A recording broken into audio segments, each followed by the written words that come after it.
Deus abençoe sua vida em nome de Jesus. E só quero pedir um favor para os irmãos, se alguém puder, né? Está passando os versículos aqui durante o momento que a gente for estar falando, em nome de Jesus. Amém? Então, irmãos, até 5 para as 9, 10 para as 9, mais ou menos, a gente vai estar passando a respeito do tema. A partir desse horário, então, a gente vai dar uma liberdade para os irmãos estarem comentando, para que a gente possa ganhar dos dois lados, né? E organizar assim, e não ficar com o nosso assunto assim totalmente parado, né? Tudo é bênção, os comentários são bênçãos, mas nós precisamos aprender também da palavra, né, irmãos? Precisamos também abrir a Bíblia e nos alimentar dela. Bom, o apóstolo Paulo, irmãos, no capítulo de número 13, 1 Coríntios capítulo 13, lembrando que nós estamos estudando a respeito dos últimos dias, né, da raça humana. E nós estamos no processo, nós estamos no período do arrebatamento, é isso mesmo?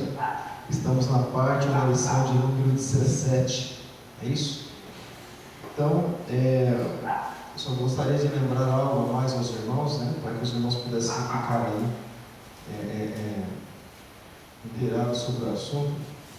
Vamos lá, a gente não entramos ainda na tribulação, estamos no período do arrebatamento, né? Passamos pelos acontecimentos dos últimos dias, estamos no processo do período do arrebatamento.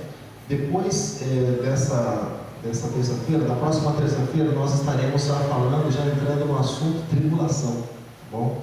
Tribulação, depois grande tribulação, a gente vai ver também a diferença entre isso aí, a gente vai estar comentando mais para frente sobre esse assunto, tá bom?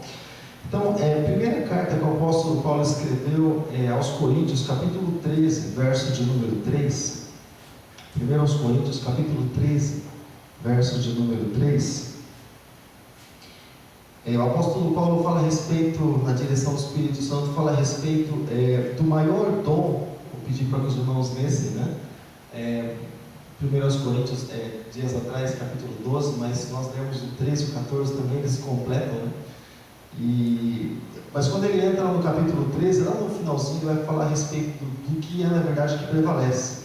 E aqui no versículo 3 ele diz assim: ainda que eu distribuísse a minha fortuna ou os meus bens para o sustento dos pobres, e ainda que entregasse o meu corpo para ser queimado, se não tivesse caridade ou amor, talvez como diga aí na sua tradução, nada disso me aproveitaria.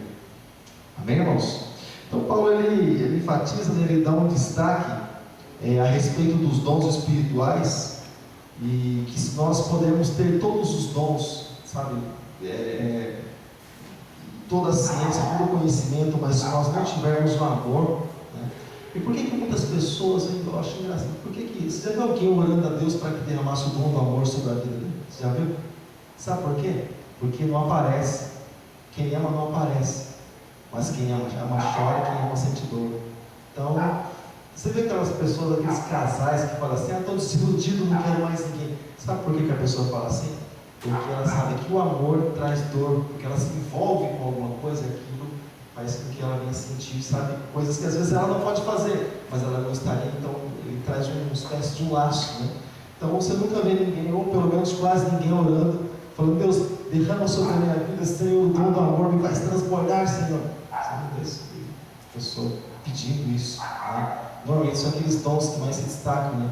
Como por exemplo, nos ministérios da igreja, por exemplo, aquilo que mais se destaca, por exemplo, numa igreja, é a ministração da palavra, ou algumas coisas assim, desse tipo. Você viu alguém, por exemplo, pedindo o dom de servir? Senhor, eu quero servir.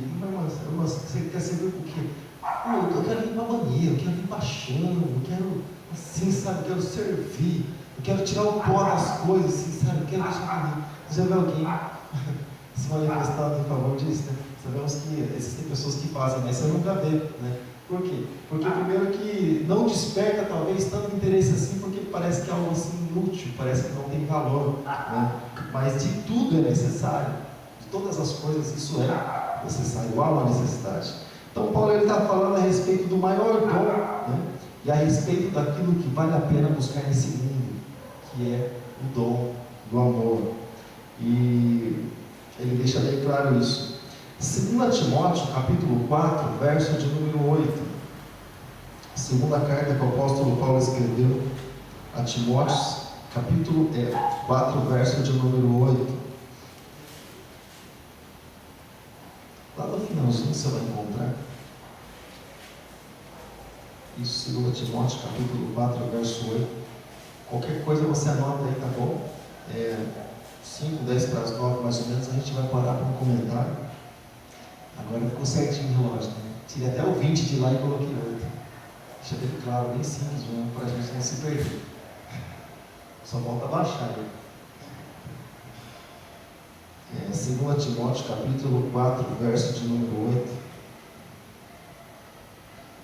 Está escrito assim: desde agora a coroa da justiça me está guardada, a qual o Senhor, justo juiz, me dará naquele dia, e não somente a mim, mas também a todos que amarem a sua vida. Irmãos, eu não quero explorar tanto assim esse versículo, mas algumas coisas assim que é inevitável a gente deixar de comentar. Porque, por exemplo, a primeira coisa, a certeza da salvação. Voltando nesse assunto, certeza da salvação. O justo juiz guardou para mim, está preparado para mim. Como é que ele tem tanta certeza assim? O Espírito Santo testificando com o Espírito do homem dessa certeza para ele. A gente vai dar um toque com relação a isso também, né? O justo juiz, ele me dará naquele dia, ele vai me dar naquele dia. O sujeito tem tanta certeza assim? Porque Jesus prometeu, o Senhor é fiel e é justo, assim como ele acabou de dizer. E não somente a mim, mas a todos que amarem a sua vida. Por que ele deixa bem claro isso, irmãos? Porque nem todos os que estão dentro no mundo, isso aí é 100%, né? E tanto que a vida do Senhor para o mundo é um terror, não um livramento. Mas nem todos que estão na igreja, na verdade, amam a vida de Jesus. Nem todos que estão na igreja, na verdade, amam principalmente esse assunto e preferem viver em uma vida como essa que nós vivemos e simplesmente vivendo uma vida conquistando tantas coisas aqui na terra, achando que simplesmente a vida é essa, né? Mas a vida não é essa, né? A nossa vida é outra. Estamos aqui simplesmente por uma passagem, preparando um lugar para onde nós vamos, amém, irmãos? Esses dias aí, né? Por esses dias morreu, né? A gente nem dá para falar que morreu, mas passou dessa vida para uma outra, né? O Davi Miranda, fundador da igreja Deus é Amor, e a gente louva a Deus por isso, né? Depois de tantos anos servindo a Deus, né? Alguém parte assim no campo de batalha, né? Não como alguém que recuou, né? Recuou e pereceu. Não, alguém parte, mas está ali, morreu no campo de batalha. É isso que a Bíblia diz, né? Que se a gente perecer, que seja como cristão, no campo de batalha, lutando, fazendo a obra, né? E é maravilhoso você ver alguém que, né, depois de tantos anos na presença do Senhor, não enjoou de Jesus, né? Não desviou o seu olhar, mas sempre olhando. Interessante a gente comentar sobre isso, né, hoje, né? A pregação dele era sempre a mesma, né? E o interessante é que ele não muda conforme a sociedade, né? Mas conforme aquilo que o Senhor dá. Isso é maravilhoso, né? Então a coroa da justiça, irmãos, é aquilo que nós chamamos, né, também tem essa relação com o galardão, né?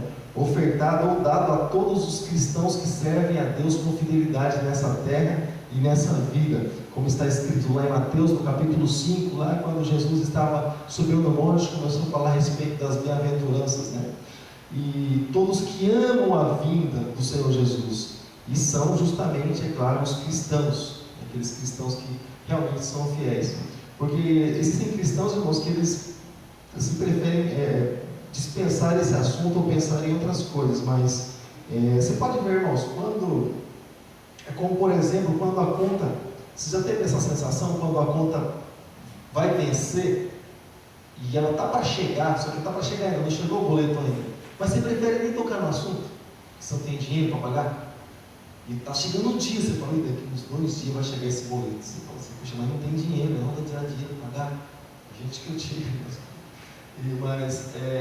então você torce para aquilo não acontecer. Então acontece muitas vezes quando a pessoa ela não tem a vida com Deus, ela prefere não tocar no assunto porque sabe que quando vier ela não vai ter condição de pagar, não vai ter condição de responder por isso, né? E embora o homem não consiga pagar realmente esse preço, a não ser que ele peça perdão, realmente se conserte e ele passa a andar com Jesus, ele vai receber também o pagamento que Jesus efetuou lá na cruz do Calvário. Tudo bem, irmãos? Tito capítulo 2, irmãos, Tito fica lá no finalzinho. Se você encontrando Hebreus, você volta um pouquinho, você vai encontrar Filemão, você vai encontrar Tito, lá pertinho. Tito capítulo 2, versículo de número 11. Tito capítulo 2, versículo 11.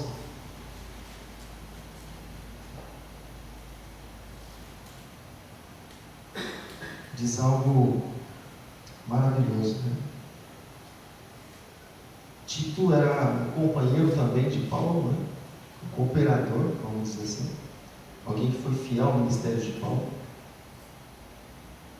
E lembra que nós comentamos várias vezes que a igreja, a Bíblia foi escrita para os judeus, para a igreja e para os gentios? E algumas palavras assim diretamente para pessoas específicas que não dá para trazer para a igreja, porque foi escrita para a pessoa, como também no caso de Timóteo. Tito também é assim. Tem recomendação que Paulo dá para Tito e não para a igreja.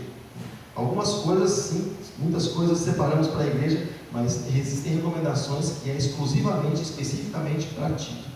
Mas assim, Tito capítulo de número 2, versículo de número 11, está escrito assim: porquanto a graça de Deus se manifestou salvadora a todos os homens, tem relação com Timóteo também, capítulo 2, educando-nos para renegarmos, educando para que renegadas a impiedade. Irmão, deixa eu parar um pouquinho aqui, ó.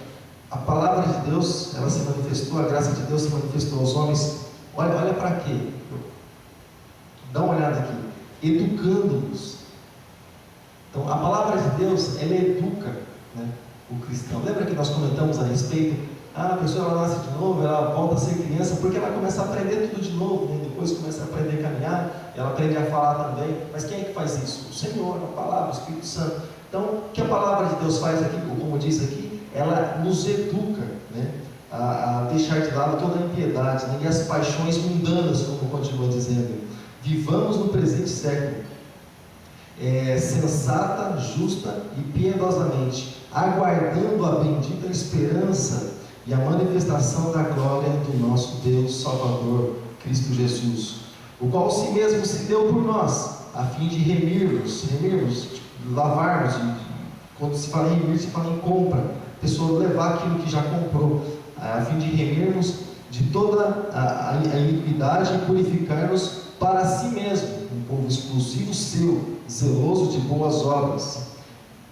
E diz essas coisas, versículo 15: e exorta e repreende também com toda autoridade, e ninguém te despreza.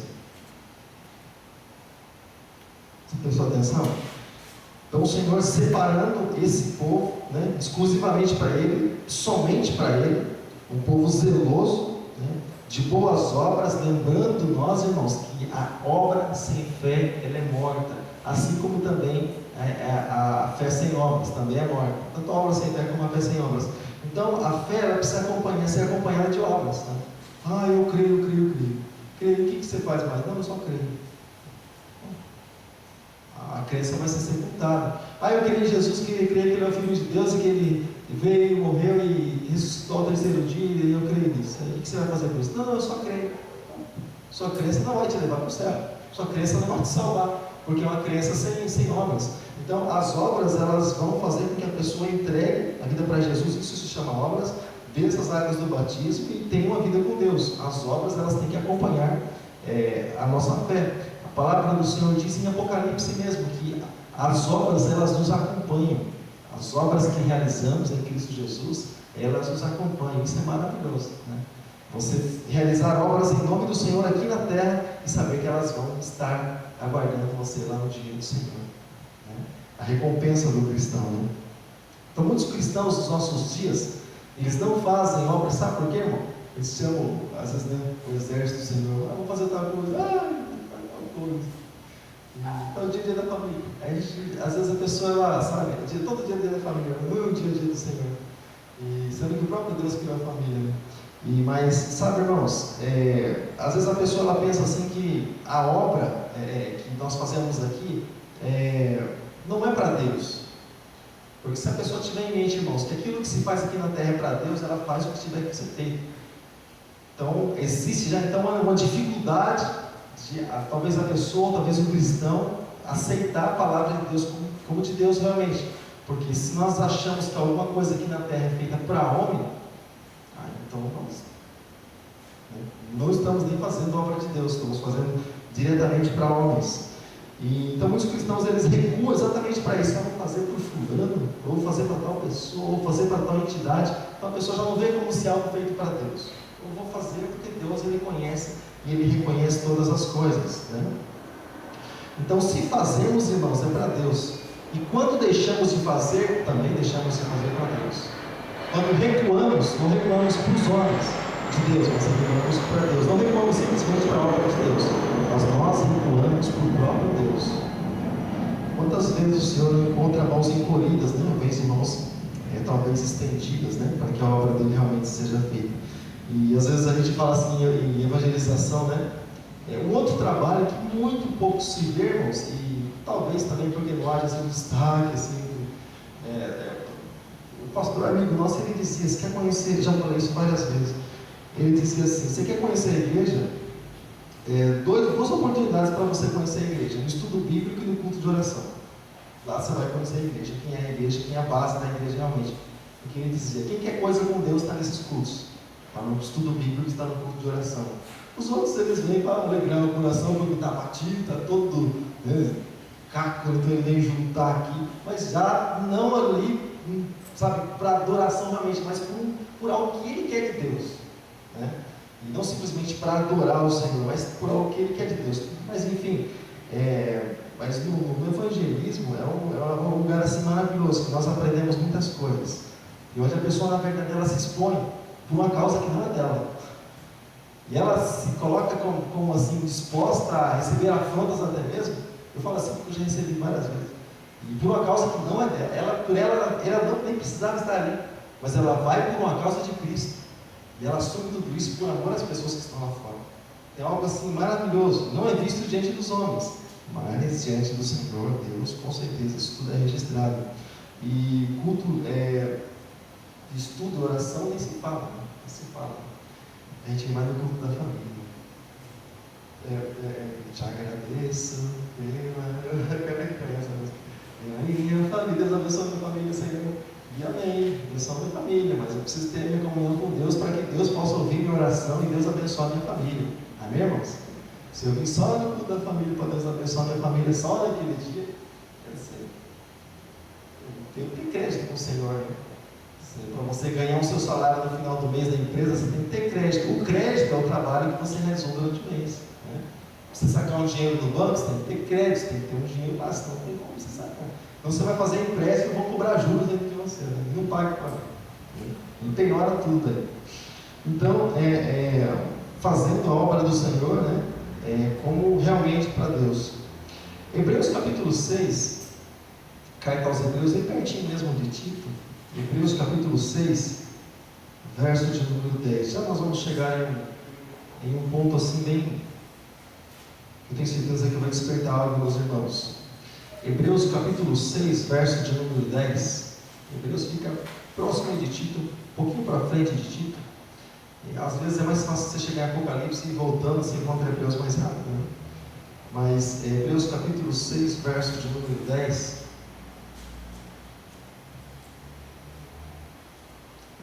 Às vezes a pessoa fala assim, Deus, eu faço para o Senhor se esquece de mim, né? E a minha recompensa, Hebreus capítulo 6, verso 10.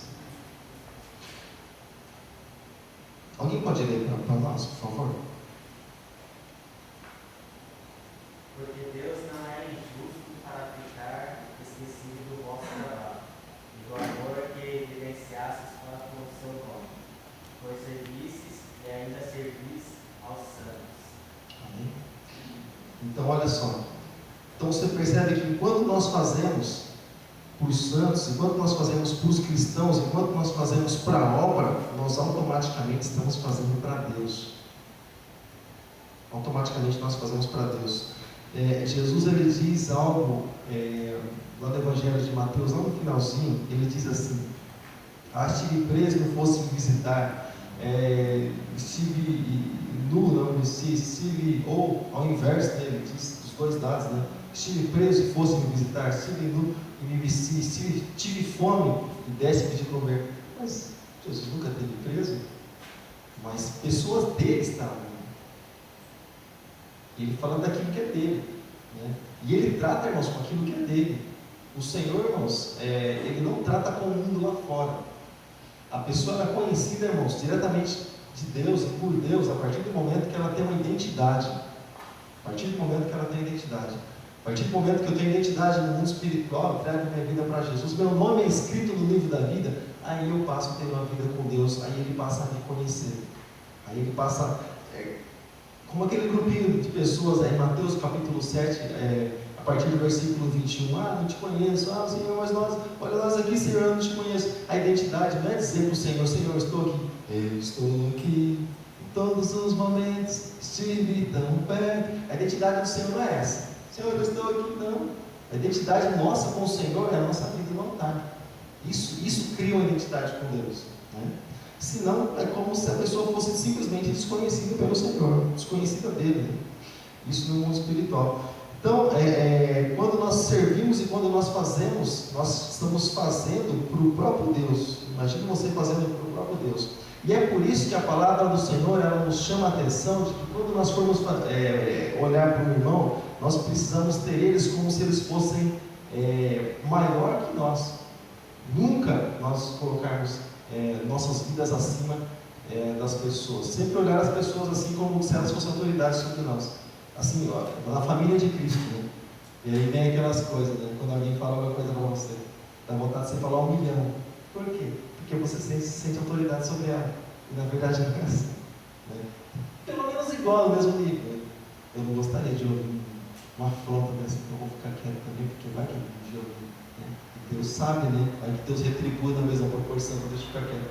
Mas às vezes não é assim, né? Uma coisinha assim que a gente não gosta já. Mas, peraí. Já vem, né? Razão é minha.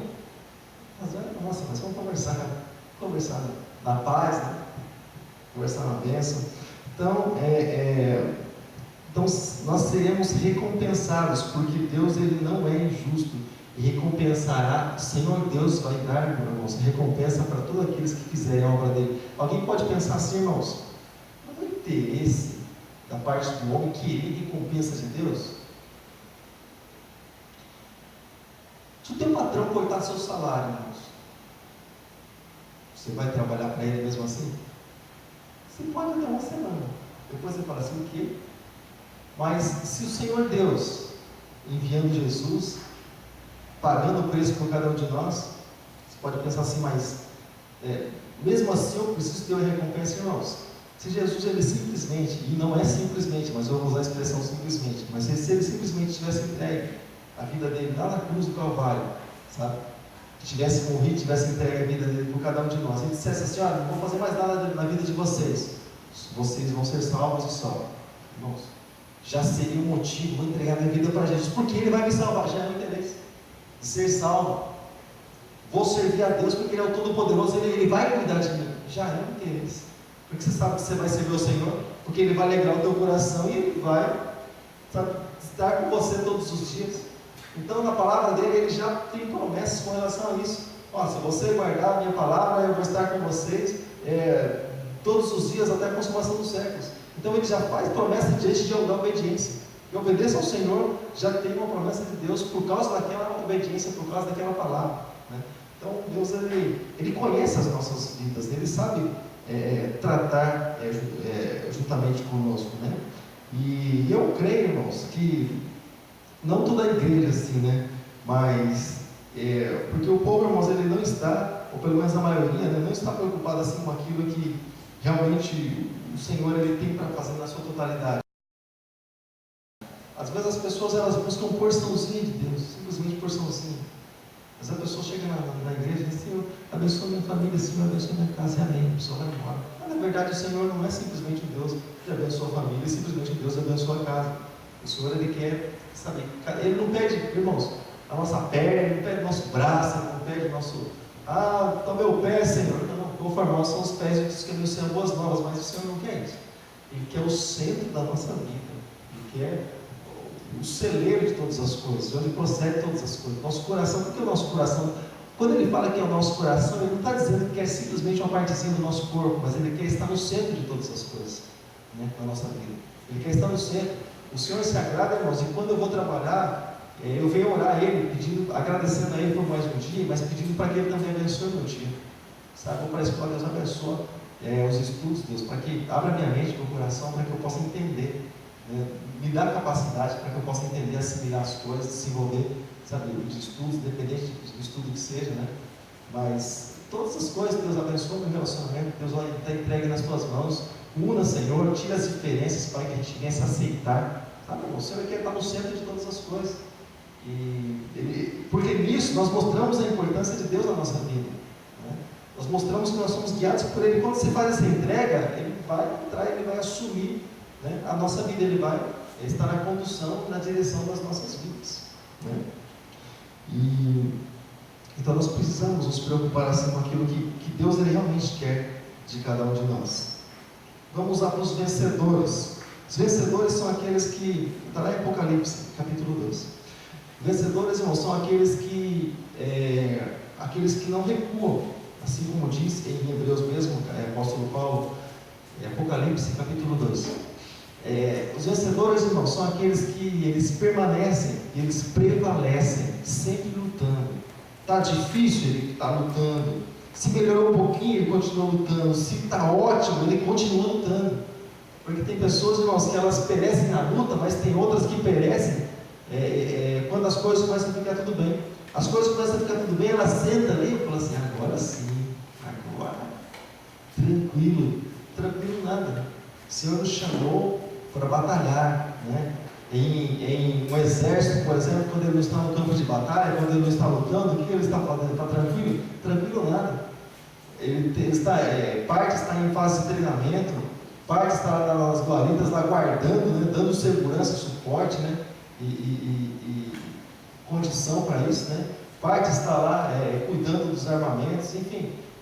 O exército nunca fica assim: estou tranquilo, não tem guerra. Também que no Brasil não tem guerra, tranquilo. No Brasil não tem guerra, tranquilo, mas vai lá no quartel para você ver se é tudo tranquilo mesmo. Não é não, tem a regra continua, né?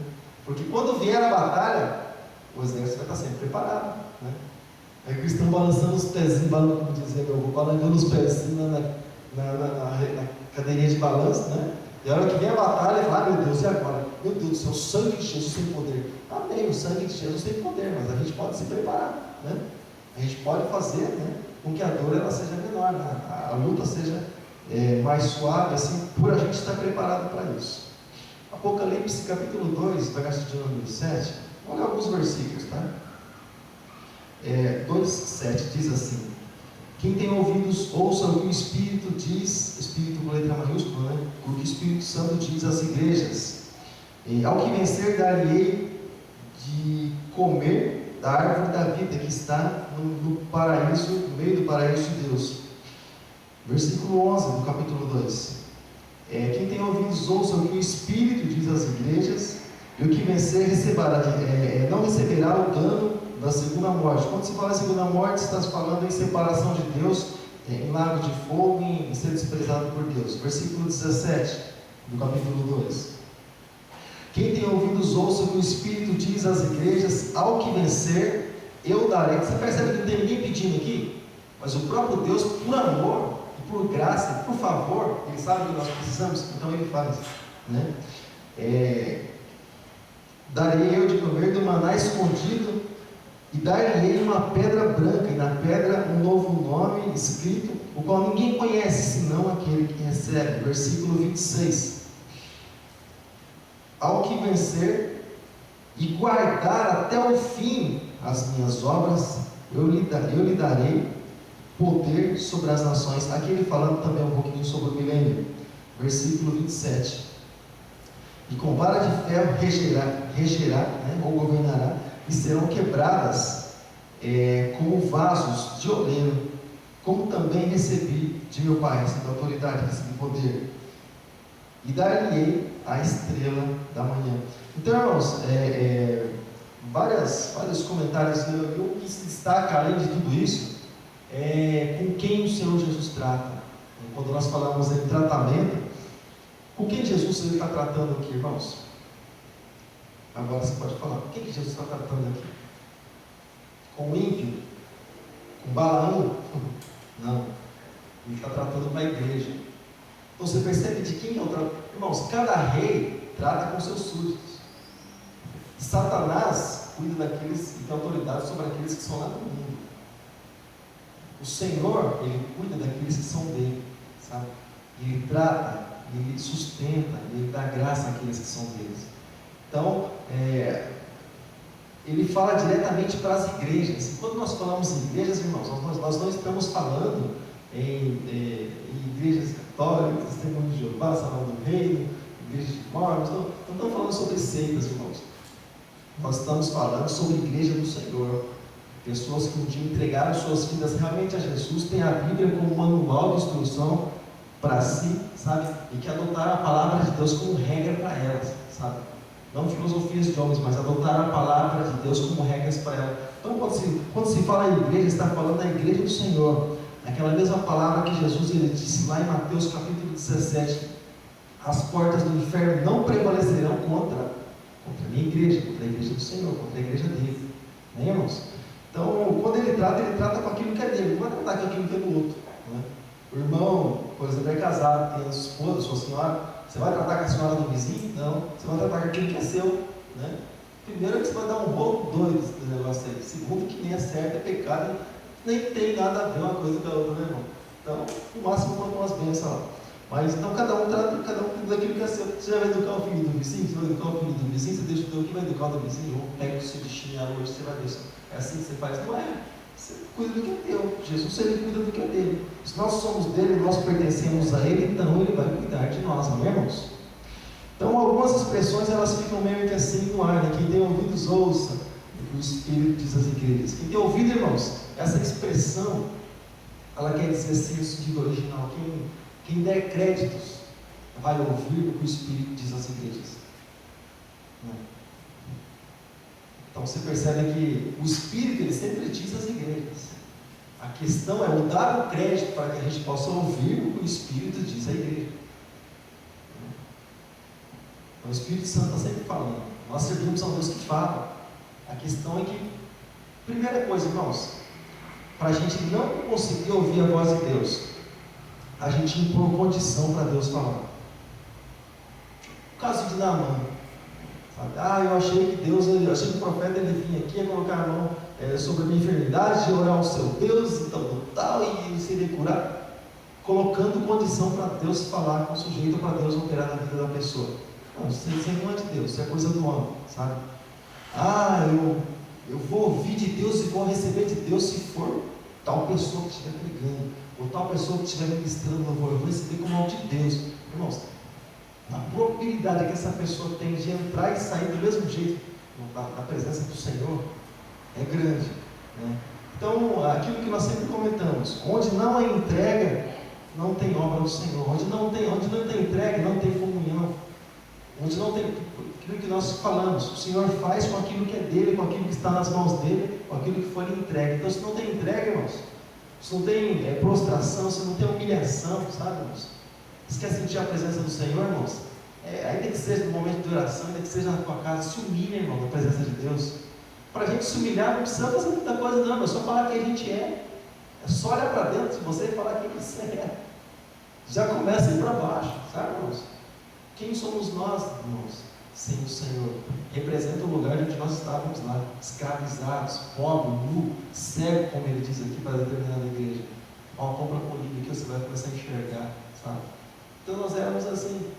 Mas quando você começa a se humilhar na presença de Deus, é algo assim tão maravilhoso, irmãos, duas coisas. Você começa a se humilhar na presença de Deus, é algo assim tão maravilhoso que, ao invés de você, porque no mundo é assim, irmãos, quando uma pessoa humilha a outra, a pessoa sai tão frustrada, não é assim? A pessoa sai tão para baixo, meu Deus, essa pessoa me humilhou. Mas na presença de Deus é o contrário. Você se humilha na presença de Deus, você vai sentindo alívio dentro de você. Você vai ficando leve, sabe, uma coisa gostosa, assim, vai tomando conta do teu coração.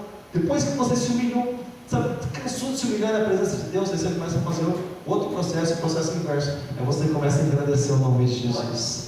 Você começa a agradecer, levantar o nome dele nas maiores alturas, dizer quem ele é, sabe? Ele é o Senhor, ele é o Todo-Poderoso, ele é o Criador, ele é aquele que sustenta todas as coisas com o teu poder, justo, fiel, verdadeiro. Bom, você começa a sentir um negócio assim tão tremendo, você fala, meu Deus, olha a alegria de ser cristão, sabe? Alegria, sabe? Eu falo assim porque eu vou falar de mim, você traz para a tua vida, vamos supor, só que estou colocando parênteses aqui. Às vezes eu fico falando tanta coisa assim, sabe, diante do Senhor, coisas que na verdade não vão impressionar Deus, mas eu quero falar porque eu quero deixar Deus impressionado. Não, irmãos, às vezes a gente faz uma oração de Pedro. Senhor, diante de tantas maravilhas, olha o que Pedro diz. Senhor, a Bíblia diz que ele não sabia, um dos evangelistas diz que ele não sabia o que ele estava dizendo.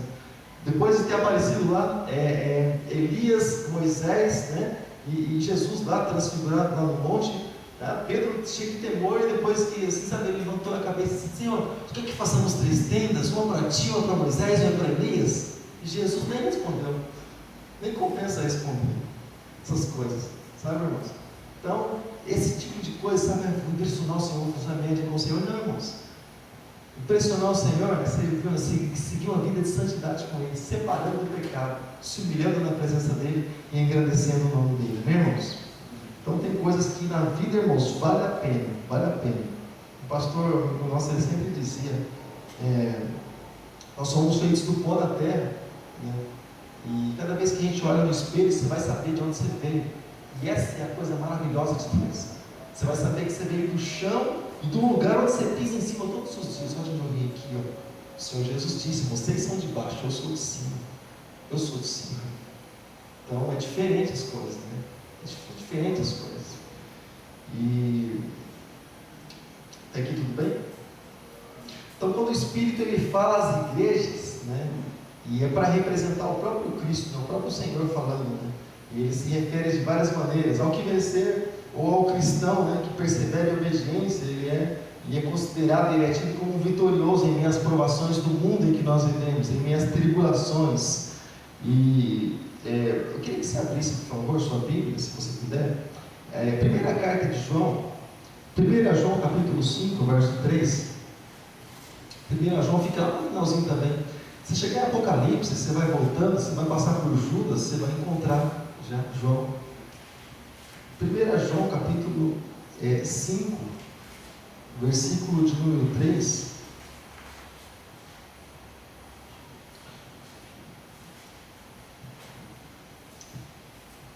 João capítulo 5, verso 3, se você quiser acompanhar aqui também, você fica à vontade, tá bom? Se você for para a Bíblia, você vai ter um pouco mais de habilidade, mas se você preferir acompanhar aqui também, não tem problema. 1 João capítulo 5, verso 3.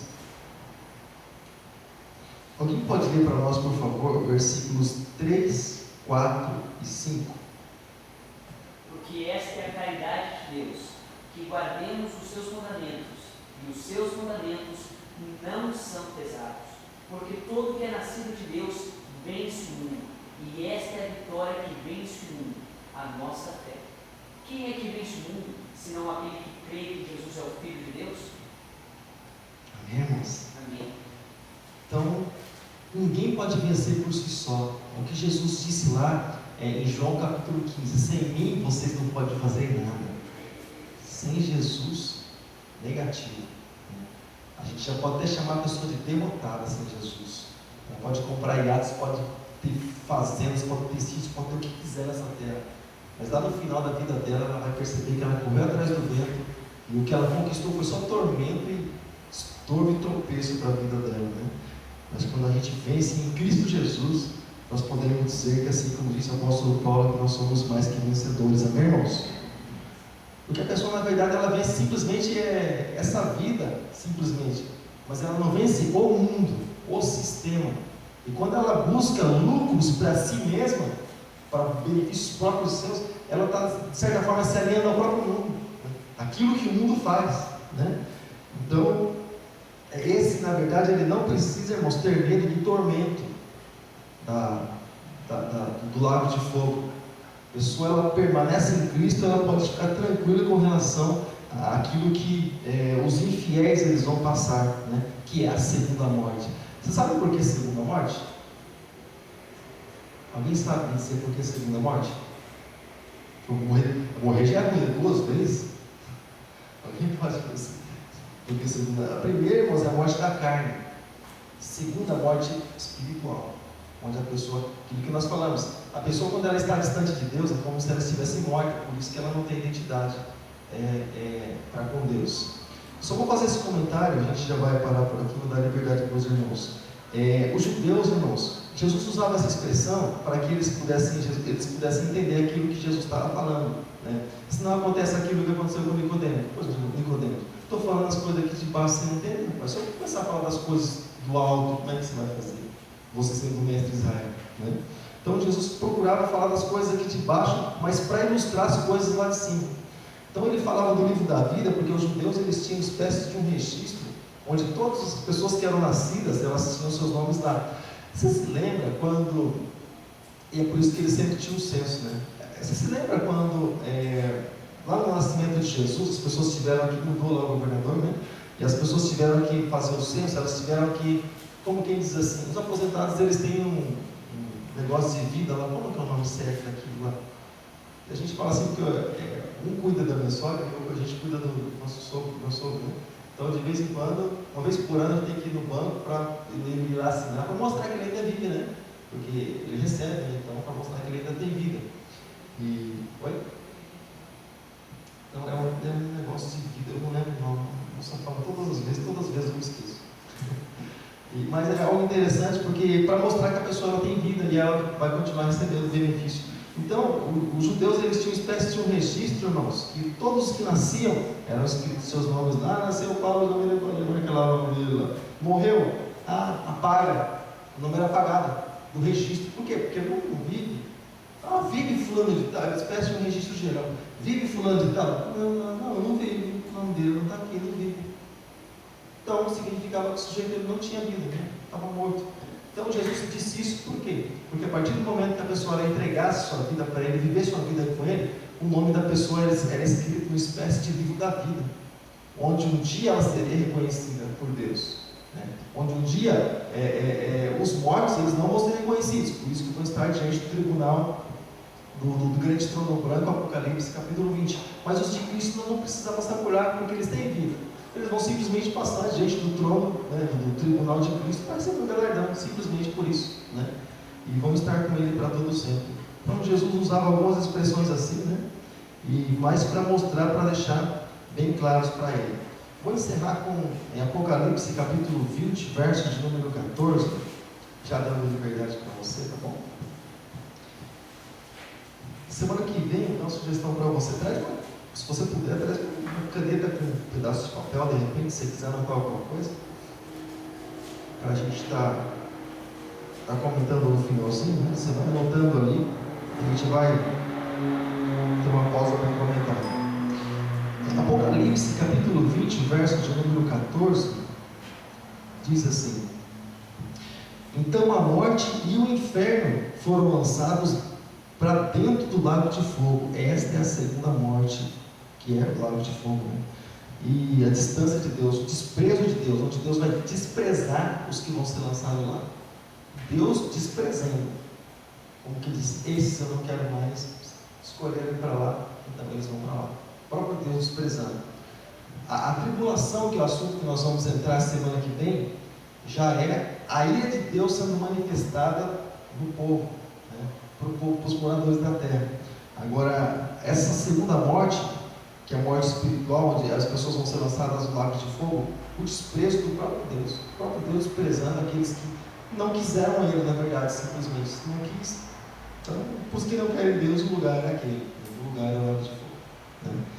E até aqui tudo bem? Então, irmãos, eu quero fazer um comentário. Você percebeu alguma coisa nesse versículo de número 20, versículo 14 de Apocalipse? Você percebeu alguma coisa? Não? Deixa eu só levantar algumas coisinhas aqui. O inferno, então você percebe que o inferno, existem pessoas que falam assim: o inferno não existe, né? O inferno ainda não existe, o inferno ainda não foi inaugurado. Puxa, se o inferno não fosse inaugurado, as pessoas, a Bíblia não diria, os mortos, o inferno deu os mortos, né, que lá estavam, não teria mortos no inferno, né? Então, algumas pessoas às vezes têm essa linha de pensamento. Por exemplo, a morte foi lançada. A morte, irmãos, é um espírito que ronda, um espírito de morte.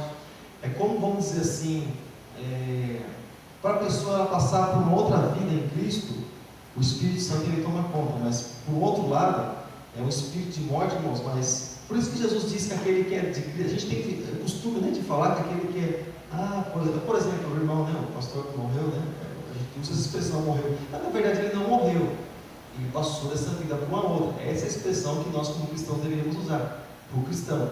Agora o ímpio morre mesmo, porque o espírito de morte vem, sabe, e leva ele. O cristão ele simplesmente é transportado, né, para o paraíso, simplesmente isso. O corpo dele está lá como um boneco, simplesmente sai o espírito, sai a alma, mas ele não morreu, ele passou dessa vida para uma outra. Jesus falou a respeito disso. Agora, os que não estão em Cristo, é morte, literalmente, nos dois sentidos, né? Morte aqui, morte física e morte espiritual mesmo. E é um espírito de morte. Por isso que em muitos lugares, irmãos, ronda esse espírito de morte. Muitas vezes nós precisamos repreender o espírito de morte. Você já fez isso?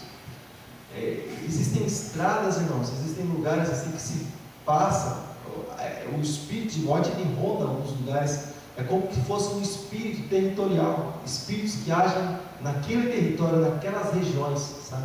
Porque são organizados, né? Eles agem nessas regiões. Existem, como nós falamos, existem espíritos familiares que agem exclusivamente na área da família, espíritos que agem na área de sensualidade, agem na área tal, enfim. Mas existem espíritos de morte, espíritos que agem assim nas estradas. A gente estava, você mostrou para mim, né, a respeito de uma reportagem que estava passando tempo atrás no canal, já vou passar a verdade. Aí morreu um motoqueiro, foi atropelado, do nada, né? Não tinha nada, né? Ele caiu e foi atropelado, morreu. Mas aí na cena passa um sujeito assim, vestido de nada, né? Ele sabe, assim, com roupa preta, assim, com capuz, né? A cabeça assim, passou assim, desfilando. Até o repórter fala, mas o que esse sujeito aqui, né? Está fazendo aí na beira da estrada aí? Não dá. Mas passa simplesmente, você começa a considerar uma coisa para outra, né? Mas existem espíritos de morte, espíritos que do nada, como é que aconteceu? Eu não sei, do nada. Mas acontece. Por isso que nós precisamos repreender, abençoar a nossa vida, a nossa volta, pedir para que o Senhor nos guarde. Nós precisamos disso. Em todos os momentos nós precisamos do Senhor. Tem que fazer um comentário? Fica à vontade, irmão. Professor, só queria entender melhor que Apocalipse 20, o verso 7, que fala que o milênio vai acabar, Satanás vai ser solto da prisão dele. Eu queria entender um pouco isso que eu pergunto. Por quê? E para quê? Na sequência, eu não sei se é nessa sequência que ele fala, mas até mesmo naquela apostila de escatologia ele faz esse comentário. Ainda nesse tempo, ele ainda vai enganar uma parte das pessoas, mesmo o Senhor tendo feito tantas coisas, mas nesse tempo, no reinado do milênio, ele vai ser solto por um período de tempo, por um curto período de tempo, e ainda assim ele vai enganar muitas pessoas, pela habilidade que ele tem de enganar, né? Mas depois ele vai ser preso novamente, e aí sim vai ser o final dele, né? É o que acontece com Adão e Eva, né? Aconteceu com Adão e Eva. Todo aquele que é enganado, irmãos, aparentemente ele não tem culpa nenhuma naquilo, mas existe uma palavra que é sobre todas, que é de Deus, né? De a gente servir, ouvir e dar ouvido simplesmente a Ele. É que nem nos nossos dias, por exemplo, muitas pessoas elas são enganadas e são levadas por lugares assim que a vida vira um terror. Mas existia uma verdade, existia um princípio, mas na verdade se deixou aquele princípio. Então, até nesse tempo, ainda vai existir essa questão. Todo tempo vai existir o fiel e aquele que ainda tem uma questão atrás. É como, por exemplo, você lembra lá quando o povo foi tirado do Egito? Para entrar na Canaã? Uma promessa maravilhosa, uma terra que manda leite e mel, perfeito, um lugar, sabe, tremendo. Significa isso aqui, né? Esses dois homens representam Josué e Caleb, e esse representa o cacho de uva que eles trouxeram do Canaã, para mostrar para o povo, né, quando foi enviado lá os 12 espias. Mas, puxa, Deus tinha uma promessa maravilhosa, ele não deixava faltar nada. Ouça aquela música, Um Projeto no Deserto, você vai ter ideia do que é. Mas não deixava faltar nada. A roupa das crianças crescendo pouco, sabe? Você não viu o povo assim com enfermidade, essas coisas. Rebeldia, sim, acabava o povo sofrendo alguma consequência, mas o sol não destruía as pessoas, o frio à noite não matava ninguém, sabe?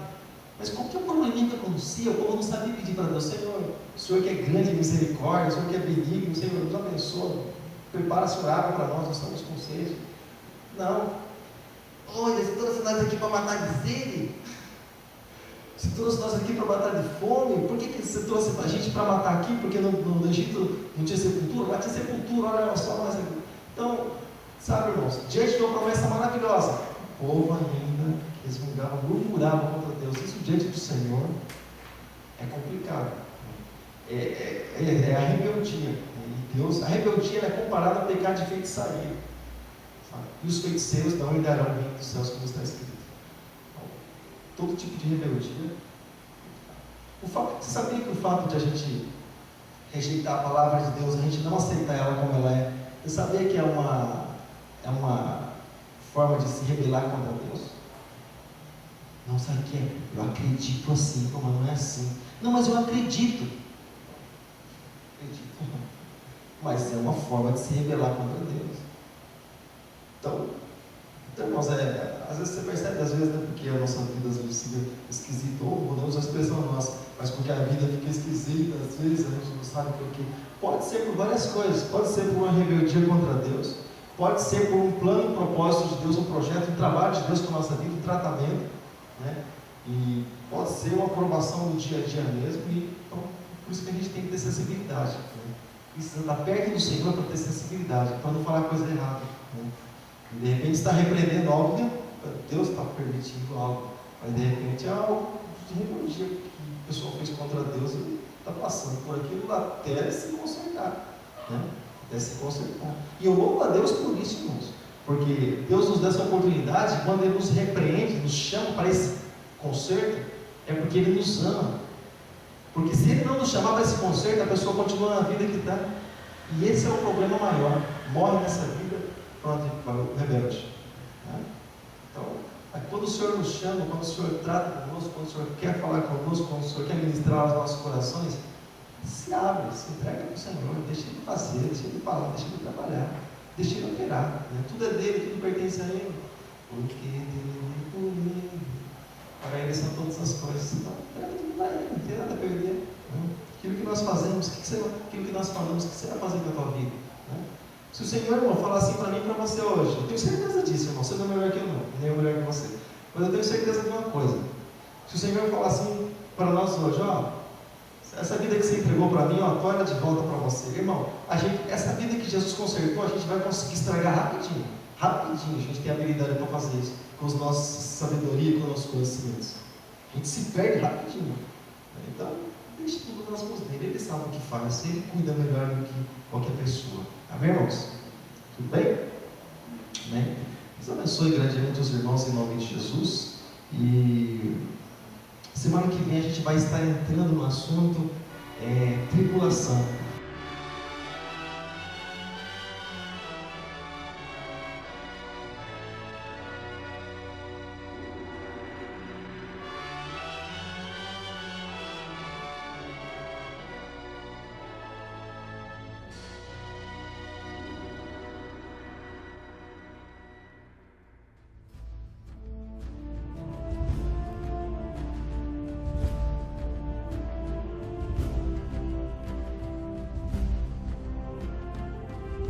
É chegada a hora do juízo final, onde pobres, ricos, grandes e pequenos, um por um, segundo suas obras, virão para serem julgados. Os salvos irão para a vida eterna, porém os condenados para o terror eterno. Que os livros sejam abertos, e também o livro da vida.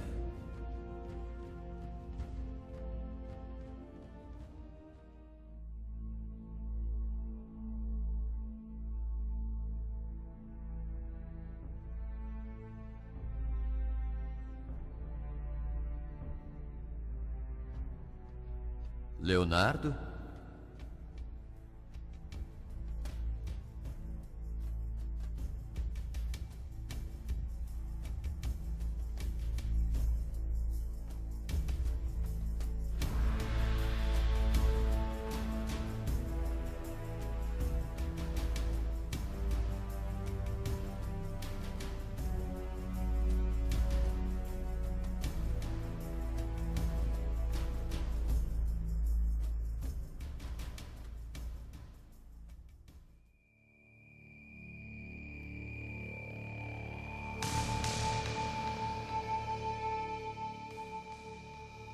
Você frequentou bailes, praticou a mentira, era invejoso, só se preocupava com você.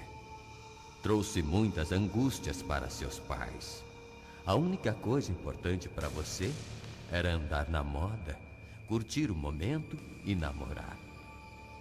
Dava mais valor aos seus amigos do que sua própria família. Viveu nos vícios, na prostituição. Mas o que tem mal nisso?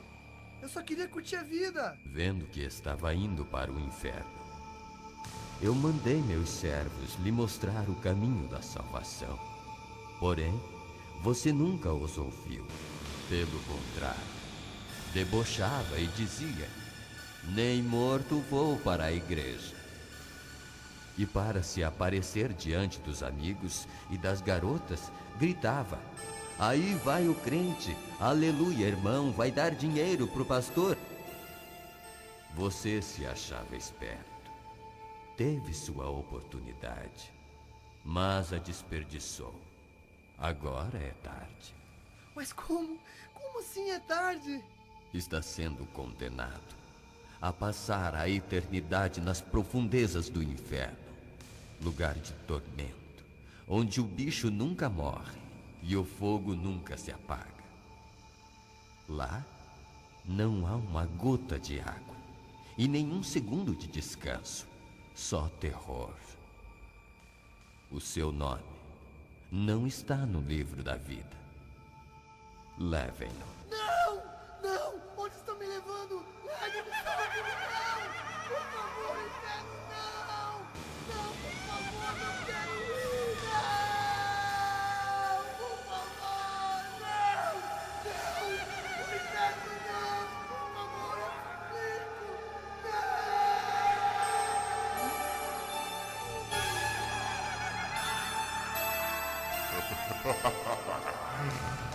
Agora você é meu.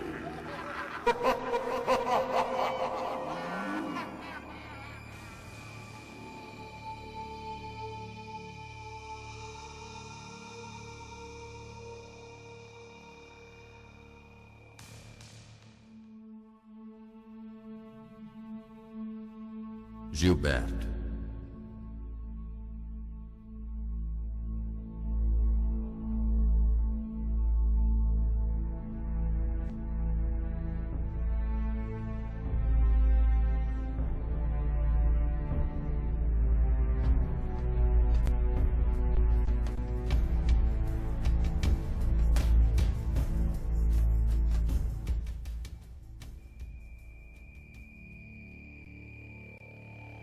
Você era idólatra.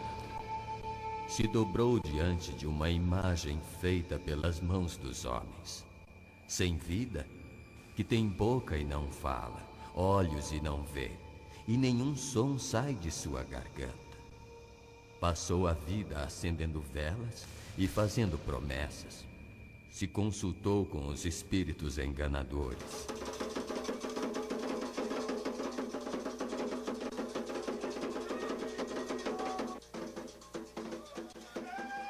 Acreditava em horóscopos, gastava todo o seu dinheiro fazendo despachos nas encruzilhadas. Serviu aos demônios e não a mim. E por isso, irá para o mesmo lugar onde eles estão. E você nem imagina o tormento que lhe espera. Ouça.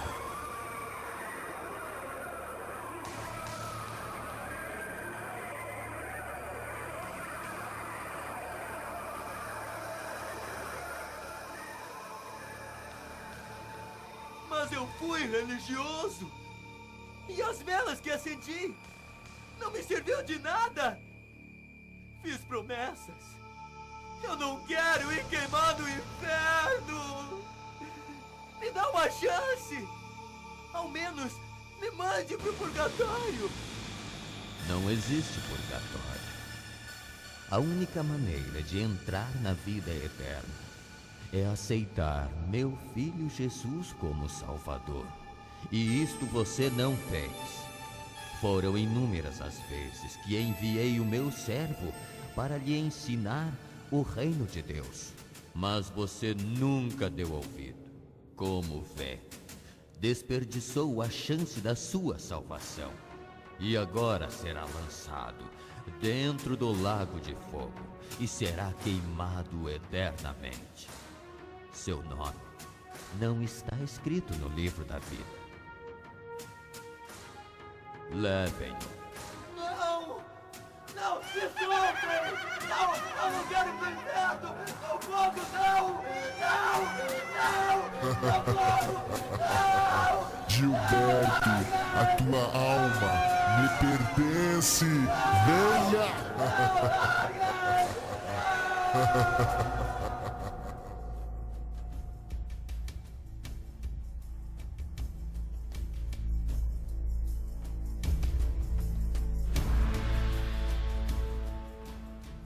When the evening falls and the daylight is fading, from within me calls good Ana? and sleeping. For a moment I stray, then it holds me completely. Close to home, I cannot say. Close to home, feeling so far away.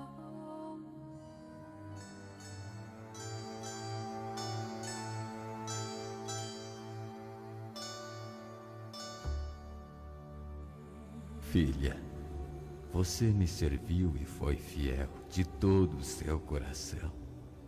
Abandonou o pecado e entrou pela porta estreita, se mantendo pura diante dos meus olhos. Mesmo quando era tentada, se afastou da prostituição e dos prazeres deste mundo. E foi cheia do meu Santo Espírito diante das mais difíceis situações. Suas orações chegaram até mim e também as suas ofertas. Nunca te abandonei. Irás para o paraíso, um lugar de paz, onde não haverá dor e nem lágrimas, onde todos os dias serão dias de festas. Você será minha filha e eu serei o seu Deus.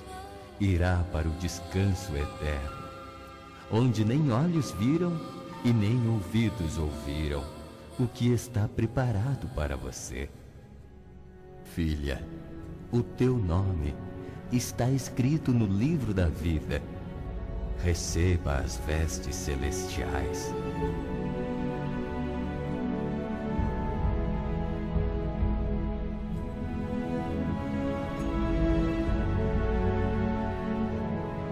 Entra no gozo do teu Senhor.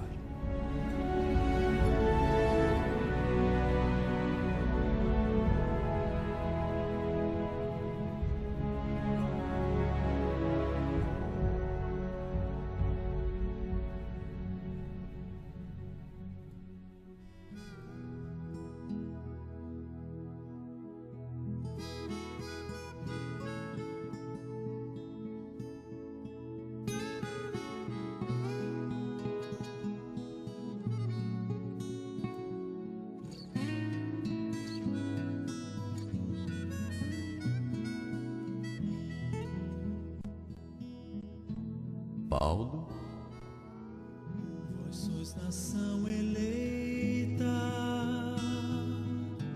povo escolhido.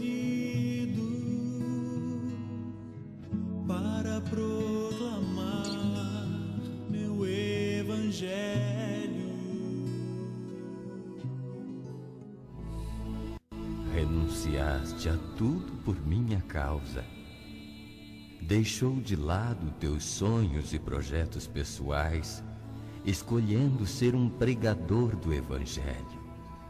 Gastou a sua vida em favor dos sofridos. Ouvias, meu filho amado, tuas orações e vi os teus jejuns.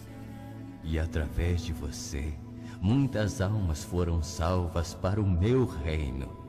Irás para o paraíso, um lugar maravilhoso onde não existe tristeza e nem dor, e a minha glória iluminará a cidade. Receba as vestes celestiais.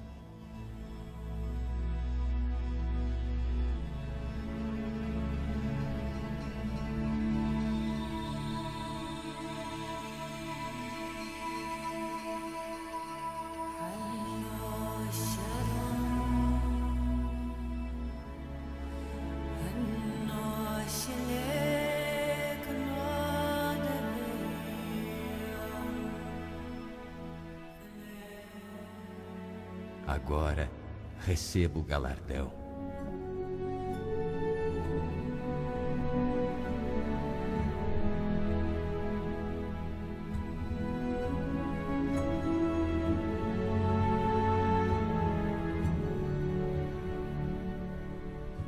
Cada pedra desta coroa é uma alma que você trouxe para o meu reino.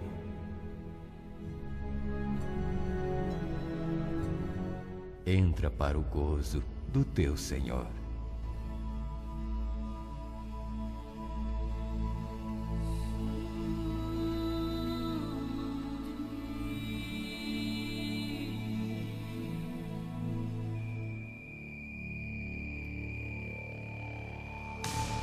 Sheila?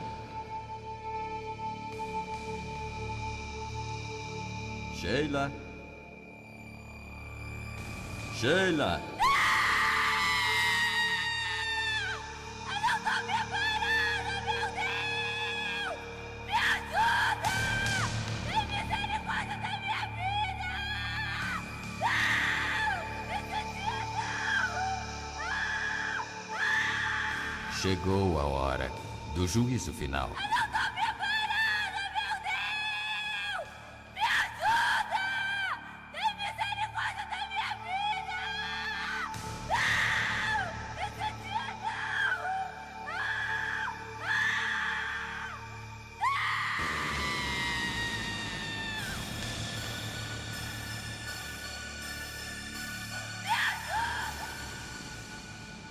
Você teve a oportunidade de ser salva no começo da sua fé.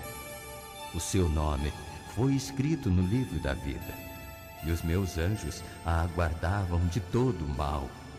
Mas com o passar do tempo, você deixou o primeiro amor e voltou a praticar os mesmos pecados que tinha abandonado. Assim, o teu nome foi apagado do livro da vida. Tem misericórdia de mim, Senhor! Tem misericórdia, por favor, me salva! Não quero ir pro inferno, meu Deus! Então, preocupado com você, enviei meus servos para te levar de volta ao caminho da vida. Mas você dizia que estava bem e não precisava mudar. E com isto, foi se afastando de mim. Mesmo estando dentro da igreja, não ouvia mais a minha voz. Suas orações se tornaram frias. Deixou de evangelizar.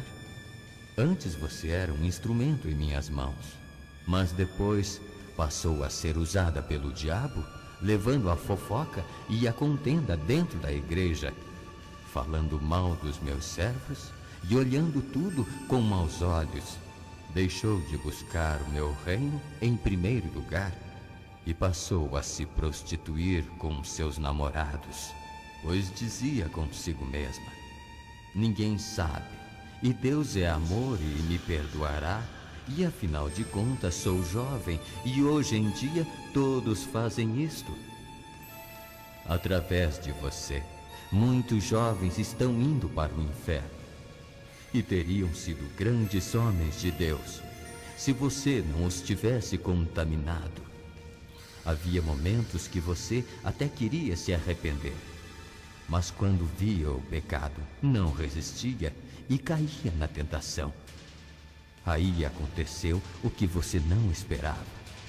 Morreu naquele acidente e não teve tempo de se arrepender. Agora é tarde. Está sendo julgada a passar a eternidade no lago de fogo. Tudo o que eu podia fazer por você, eu fiz. Encare o julgamento. Amarrem-na.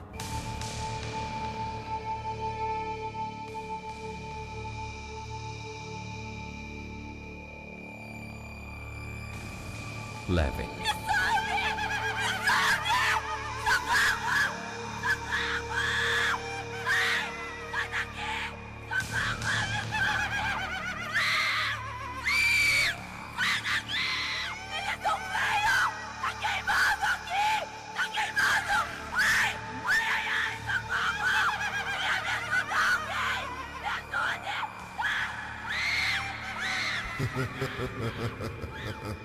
Agora, Sheila, você é minha.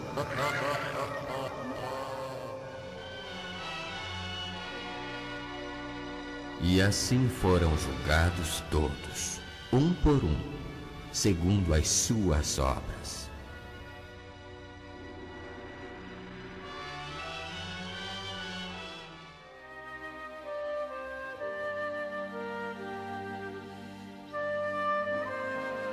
Filhos, ouçam a voz do seu pai, que tanto se preocupa com vocês. Não quero condená-los ao fogo eterno. Por isso, arrependam-se dos seus pecados e deixem-me entrar nos seus corações, pois sou o seu Deus. A vida é tão pequena, não a desperdicem nos prazeres. Sejam inteligentes e se voltem para mim. Verão que sou melhor que tudo que vocês provaram. Sou o seu Deus, aquele que os formou e os guardou desde o nascimento. Se quiserem agora, posso salvá-los e escrever-lhes os nomes no livro da vida para que tenham direito à vida eterna.